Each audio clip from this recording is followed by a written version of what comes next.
সন্দেশখালী নিয়ে সরগরম রাজ্য রাজনীতি। আর এই মুহূর্তে যে ছবি আপনাদেরকে দেখাচ্ছি, গঙ্গাধর কয়ালের বাড়ির সামনে বিক্ষোভ দেখানো হচ্ছে। যে ছবি এই মুহূর্তে আপনারা দেখছেন, গঙ্গাধরের বাড়ির সামনে বিজেপির বিক্ষোভ। সন্দেশখালীর বিজেপি মন্ডল সভাপতি গঙ্গাধর কয়ালের বাড়ির সামনে বিজেপির বিক্ষোভ স্লোগান। তাদের অভিযোগ, গঙ্গাধরকে ফাঁসানো হয়েছে। শাসক দলের পক্ষ থেকে এই অভিযোগ তুলে বিক্ষোভ দেখাচ্ছেন।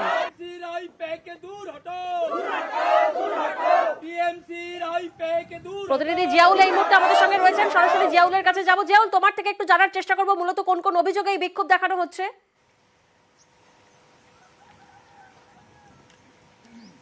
একদম দেখো, গঙ্গাধর আর কি কয়ালের বাড়ির সামনে এখানে বিজেপি কর্মী সমর্থকরা তারা জড়ো হয়েছেন। গঙ্গাধরকে ফাঁসানো হয়েছে এবং এই ফাঁসানোর জন্যই সবটাই হচ্ছে শাসক দল তৃণমূল কংগ্রেস যুক্ত। এবং তাকে যে ফাঁসানো হয়েছে তাকে এই আইপ্যাক এবং এই তৃণমূল কংগ্রেসের তারা ফাঁসাচ্ছে। অর্থাৎ এই যে সন্দেশখালী যে একটি ইস্যু, সেই ইস্যুকে দমানোর জন্যই গঙ্গাধর কয়ালকে ফাঁসানো হয়েছে। এই অভিযোগ তুলে একেবারে তার বাড়ির সামনেই বিজেপি কর্মী সমর্থকরা তারা কিন্তু একেবারে বিভিন্ন স্লোগান দিচ্ছেন, কেন গঙ্গাধর বাবুকে ফাঁসানো হলো। এবং গঙ্গাধর বাবুর স্ত্রী, তার সঙ্গে আমরা একটু কথা বলবো, তারও স্পষ্ট দাবি যে ইচ্ছাকৃতভাবে তাকে ফাঁসানো হচ্ছে। কেন বলছেন? আজকে বিজেপি করার অপরাধে আমাদের চক্রান্ত করা হয়েছে ওনাকে।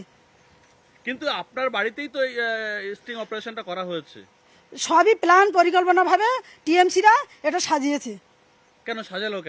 কেন আমরা বিজেপি করি তার জন্য, তার অপরাধ। তো স্বীকার করছেন ক্যামেরার সামনে সবটাই। ওগুলো সমস্ত সব মিথ্যে এবং পরিকল্পিতভাবে শাসক দলেরা, তৃণমূলীরা এগুলো সব ষড়যন্ত্র করে ওনাকে এই আন্দোলনের থেকে বসানোর জন্য এটা করেছে। কি বলবেন, এই যে ফাঁসানো হচ্ছে, কি বলবেন? ফাঁসানোই হচ্ছে, ওনাকে তো ফাঁসানোই হচ্ছে। কেন ফাঁসাচ্ছে? কেন?